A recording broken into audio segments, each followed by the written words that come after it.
Ouais, bonjour, partout au Boza, bande de cognon sur Yapoto, à Pessibinombote. Si c'est pour la première fois, je vous demande de cliquer sur s'abonner, abonnez-vous à Mas Nakato Site Boyo.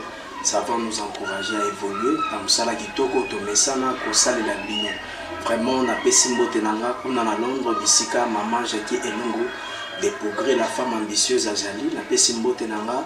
Na Jonathan Elungu, la Cour suprême de justice, ma grande sœur Rebecca Elungu, et na CPD na bénédiction, ya prophète Eli Elungu. Na bosanité, oyanga maman Béatrice Lofanga, kuna na kati ya Bristol, mbotemo maman Béa. Bandeko balandi ya émission, masolo ya mboka. Lelo, on a voulu juste vous faire réaliser ma propos ya bakinois par rapport ya ba réaction ya ndeko na biso Yumbi oyo azali moko ya ba congolais oyo azana association na ye balandela mambo ya ba réfugiés.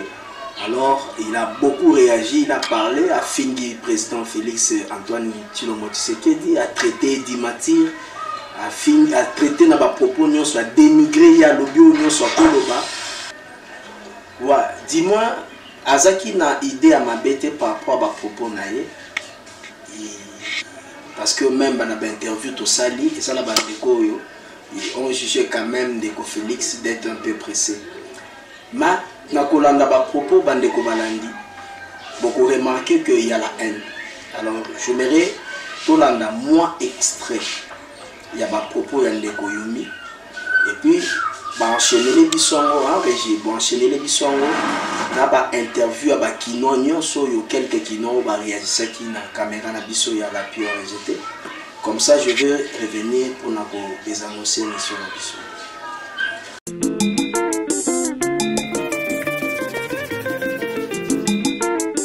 Na yeko sala vidéo oyo ndenge na lobaki yango pour na situation moko ndenge na zoloba très grave pour la diaspora congolaise. Donc, message nangai ezo s'adresser premièrement na Félix Tshilombo Tshisekedi. Et na yebe à comprendre yangote et mingi batu o bazali autour na ye. Ce qui azali na ba conseiller ou azana bangote mais tozomona amalgame ya batu autour na ye. S'il vous plaît, message o ezali ya bino. Nalingina senga na bino, s'il vous plaît, chers messieurs et mesdames, enchaînez Félix Tshisekedi Tshilombo. Enchaînez-les ou contrôlez-les. Ce qui azali incontrôlable, bo enchaînez-les. Yemoko aoutai koloba avant d'être élu, soi-disant, aloba qui a une expérience té. Et ce qui a commis président a connu l'expérience. Donc c'est un étudiant. D'accord, ben étudiant qui aza élève. Alors, ce qui osali élève, ozo yekola, au même moment osali na katia classe, il faut se taire na makambu oyo yebite. Garde silence jusqu'à ce que maître na bako tangisa yo, ce qui au comprendre, vous pouvez maintenant vous permettre yakoloba.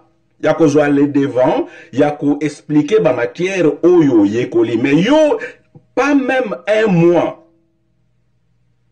Ozo yekola ozali élève, tu te permets de prendre des décisions que tu ne comprends même pas. Teni na yango. Tu ne comprends même pas ba conséquence ya ba décision zozwa. Na ye awa parce que na lingo kota na ba polémique ya ba congolais te ba fanatisme blablabla bla bla. Na lingo kota makambo na te.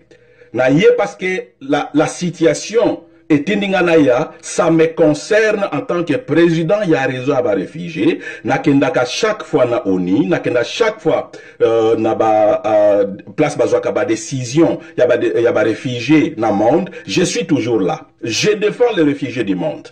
Et na kata ba réfugiés du monde, ba congolais bazali. Messieurs, au outi ko bimaka sikoyo, ok quelques pays à Afrique, ok na Addis Abeba. Au sali ba rencontre politique na ba père pour ba pesa yo confiance au travailler na bango. Voilà, nous on comprend c'est le real politique, na comprendre tous comprendre yango. Mais tu t'hazardes, y a que la déclaration que ba réfugiés politiques ya Congo fini. Réfugiés politiques na Congo, c'est fini. Oh, nyonso bazali libanda, le demandeur d'asile, bazonga na Congo parce que Congo est un état de droit. Mais monsieur, tu es malade. Tu dois être malade. Aux autres, la traduction littérale, il y a réfugié politique. Je te comprends. Natangi Saka, ce qu'on appelle les force migrants. Force migrants, na kati nango ezali ba réfugié, ba asile, ba trafficking, ezali ba human smuggling, ezali ba stateless, bato bazali na étaté. Donc, na loi internationale sur le réfugié, définition nango elinko lobate, réfugié politique azali nécessairement moto o azala qui lié na ba activité politique na mboka na ye, alors ba oppression makamwa nyonso akimi na mboka musu c'est lui le réfugié politique. Non. Ce que olingi tokotangisa yo, on va t'expliquer à travers ba conseiller na yo pour ba faire comprendre yo que ça signifie. Mais ignorance na yo avec aphrodisiaque, il y a applaudissement, il y a le fanatique au bazo betela yo, tu te permets, na Congo, ba réfugié, politique, c'est fini, bato bazonga. Et avant-hier, un conseiller, il y a Filippo Grandi, au Azali, le haut commissaire pour le réfugié. Au Kutanaki naye na Addis Abeba. Naye bani naye physiquement, il me connaît des noms physiquement. Conseiller naye moko a outi ko contacter pour me dire, Félix Tshilombo a déclaré officiellement à YBC au commissaire pour les réfugiés que les réfugiés politiques ne sont à Congo Bazonga. Monsieur, sois sérieux. Yomoko nanu ozali sans domicile fixe. Ozalanda koute. Yomoko nanu ko contrôler Joseph Kanambe. Oyo, un criminel qui a massacré plus de millions de Congolais, l'élo au commissaire Saint-Joseph Kabila, avec Tony Depes. Au commissaire, c'est barbare. Saint-Joseph Kabila, l'élo. Mais je perds ma tête.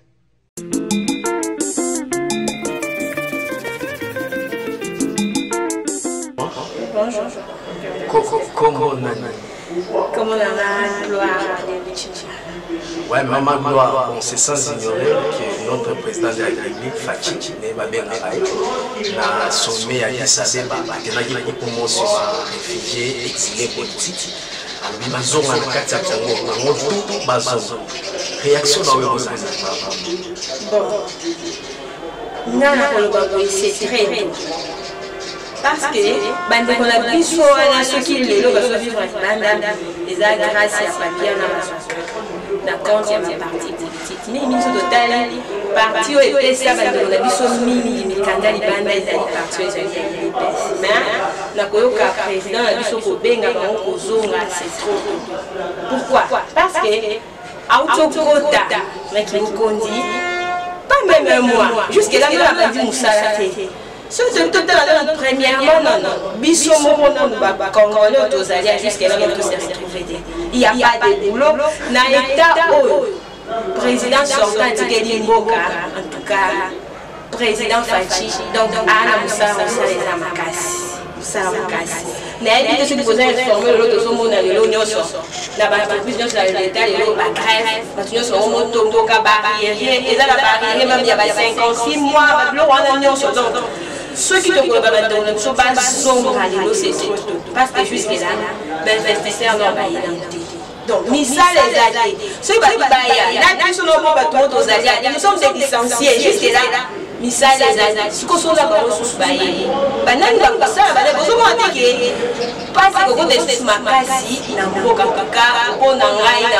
c'est vraiment très tôt. Donc, je suis contre ça. Le président nous a travaillé là. Nous, il faut pas créer l'emploi. Donc, il faut Congolais, à se trouver. C'est à ce moment-là que nous avons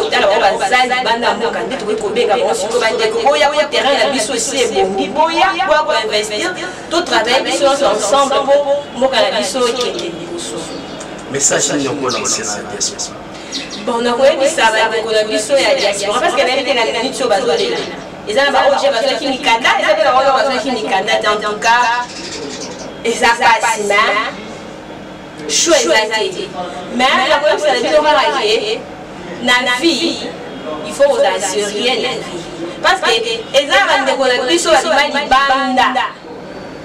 Nous avons passé dans le grâce, bataille, et simbi, mais investir ça dans le gâté. Et dans le monde, on a un concert, on a un babois, qui est bien forme, on a clean, et l'eau est et l'eau est athée. Mais il y a une minute sur le gros zone. Bon, soukawa, bon, vandawa. Mais pour les choses qui sont comment le système de comment les akataka. Ma maman, on les a ramenés, les parents, la souffrance, ma teka. Et ça fait la parole, mais de ressources, la kenda, ouais, ma parents, ma teka, ma maman, on l'a dit, non, la photo. Mais kenda, la photo, bon, si la parents, ma maman, le parent, on a pas ça, locataire. Oui, ça, la minute, on se pose en bon, bon, vandawa. On investit ça qui malade. On investit qui est ouais la minute et monte les opéra la Congo les opéra. Mais comment ça la tête? On investit ça qui est ouais fait la même pour n'a pas dit non pour n'a beaucoup na balabala. C'est en tout cas ça. Alors ouais besoin de vie na nous sérieux. Merci maman Gloire de nous avoir accepté. Merci beaucoup monsieur les journalistes.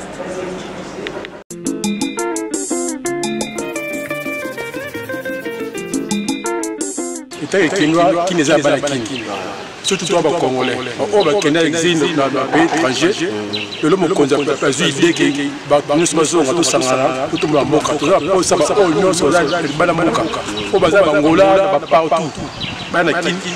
Kinto c'est qui est à Kinois, qui est à Kinois. Attends, il reste à Bernard, qui va rester le reste à soutenir la frontière. Quand ça, ça va tout ça, il va prendre beaucoup de temps. Bosco Bandegomuso, Bamono, Mabe, Bamono, moi pressé, Baboules à l'antérieur et Sabon. Oui, c'est la mort de la témoin, nous allons consommer la compte. Donc, les sonneurs sont dans mon compo, Barbe et Komakitoko. Et Maria m'a précédé, dans ma caméra, mon camp, qui est une émission sur le monde, tout au robot, le monde à mon compte. Et là, on va dire Banda Balakin, qui n'est pas Kinois, qui n'est pas Balakin. On va dire Kinois, on va Kenya, Banda, à sa façon, la Kin. Pour les amours, vraiment, c'est Pédingue ou Yambaï sur la micro, la merci. Bon, la réaction n'est pas vraiment négative parce que Félix c'est un père, c'est comme un papa pour le peuple congolais. Et comme un papa, il a le devoir de réunir, de rassembler tout les Congolais, tous les enfants tout autour de lui, dans sa maison, qui est le Congo. La raison pour laquelle il a tenu ces propos-là, pour enlever dans la tête des Congolais toute mauvaise pensée par rapport à ce qui concerne le réfugié politique. Donc, il a voulu lancer un appel à tous les Congolais pour leur dire que maintenant, ici au Congo, il y a la paix. Ici au Congo, il y a l'unité, il y a les choses qui ont redémarré. Nous n'avons plus besoin de toutes ces choses-là. Donc pour se sentir mieux, il faut être chez soi, pas chez le voisin, pas chez les autres. Chez soi, ce sera mieux qu'ailleurs. Donc pour moi, je ne trouve pas mal, je ne trouve pas mauvais. Je trouve pas mal, mauvais ce que Tshilombo a déclaré. Pourquoi? Parce que en tant que père, il ne peut que dire ça. Il ne peut que dire ça. Il a besoin de tous les Congolais tout autour de lui. Il a besoin de tous les Congolais qui souffrent ailleurs. Parce que dans ce pays-là, les Congolais ne sont pas à l'aise. Ils ne sont pas à l'aise. Tu ne seras jamais en paix ou à l'aise chez les voisins. Tu dois rentrer chez toi pour être en paix, pour être à l'aise. Voilà pourquoi Tshilombo, pour enlever les mauvaises pensées, la peur dans la tête de ces gens-là, il leur dit de revenir chez soi, de revenir à la maison au Congo. Vous venez maintenant faire quoi au Congo? Avant que ces gens-là quittent le Congo, ils étaient où et qu'est-ce qu'ils faisaient? Ils faisaient quoi au Congo? Ils étaient ici. Beaucoup d'entre eux étaient des commerçants, des hommes d'affaires. les hommes des champs. Ils vont retourner ici au Congo et refaire encore ce qu'ils faisaient avant. Point barre. Ou soit ils peuvent créer d'autres choses. C'est pas un problème. Le Congo appartient à tout le monde. Le Congo n'est pas seulement pour un certain groupe de gens. Non, le Congo appartient à tout le monde. Tout le monde doit doit jouir de ce pays. C'est ça, mon frère. Vraiment, merci beaucoup de nous avoir acceptés. De rien, papa.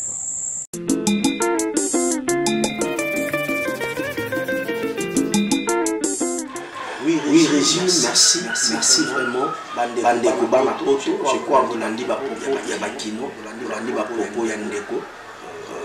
Vous avez la vidéo, parce que ça circule sur la chat, parce que la vidéo est à la large diffusion, c'est circulé, parce que nous sommes sur la Navo. Tant Bozolanda Bakino, il y a une différence entre Bapopo et Bino et Bissoir, c'est ça. Les Kinons sont en train d'attendre que Félix Tshisekedi puisse travailler parce qu'il n'a même pas totalisé un mois. C'est le 24 janvier qu'il a été investi comme président de la République par le Cour suprême, ainsi de suite. Il a prêté serment. Et il a promis de belles choses pour les Congo. Au Bissau, tout ça, basoda okota na biso na soda zo esokala minte na ofisa bisnanga bwana oyo ya ndako. Donc les Congolais ont l'espoir. Alors on propose kota ba en na kati atolobi no pied. Alobi ne mabete. Alobi bien que notre président est allé payer vite en maison, mais il devait d'abord travailler. Bafouille à résultat. On même des co. Il intervient au Sopé, on a aussi avec IPK la même chose là. Mais maintenant, au côté de un tribal, on n'a pas besoin de ça, monsieur. On n'a pas besoin de un tribal. D'abord, il y a un guichet sur le bambou, qu'est-ce que tu as déjà fait au Congo? Débat, bébé notaire, bisous tout le monde, souffle, n'a pas beaucoup de ça, Kabila, n'a pas beaucoup Bino Mokima Congo. On passe du bois pour cette vidéo. Bimé so wa bitoye biote. Lelo Kinoba. Babylon kwa na nous les Kino to tolérer à monter puis on n'acceptera jamais cette histoire. Pas on a zo souffrir. Azo souffrir chaque jour. Bato na muka ba population za ki simuka muka ba changer ba vie na ba chaque jour. Par rapport à Mambo Félix et toutes les choses que Félix est en train de commettre la population, ce qu'a réalisé dans la nation. Vraiment, c'est par ici que je vais vous dire au revoir. Maman, j'ai qui nous découvrir comme à Londres. Je crois que c'est ce qui est ici. Vraiment, beaucoup mais la mission est les beaux sujets. Ce qui peut c'est une sauter de c'est aussi les beaux ici. Nous travaillons pour vous. Si vous avez aimé, c'est pas la régime du Jonathan tout à l'heure. C'est bien la maman qui nous découvre celle que nous appelons l'héros d'un homme, celle qui travaille pour booster si nous sommes qui est des sources. En tout cas, c'est bon sénateur avant d'aller au habito notamment chapeau, notamment club, Jonathan et Lungu à Londres. Vraiment, merci beaucoup. En tout cas, je vous dis au revoir à la prochaine.